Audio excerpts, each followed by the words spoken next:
అర్థమైందా అండి? ఈ సమాజంలోనే మనం బ్రతుకుతున్నాం. ఈ స్థితిలోనే మనం ఉన్నాము.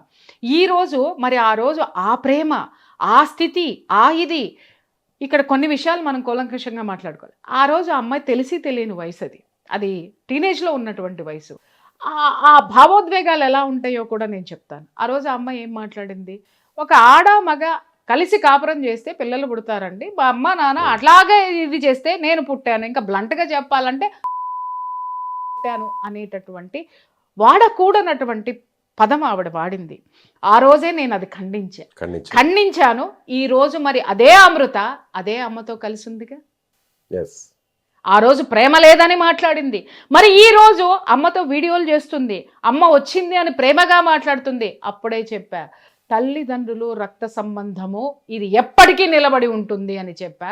నేను చెప్పిన ప్రతి మాట ఈ రోజు జరిగింది. ఇంకొక మాట కూడా, తీర్పు వచ్చిన రోజున లేదా రేపొద్దున కొంతకాలం జరిగిన తర్వాత అప్పుడు మళ్ళీ మాట్లాడదామండి అని కూడా అన్న. ఆ సందర్భం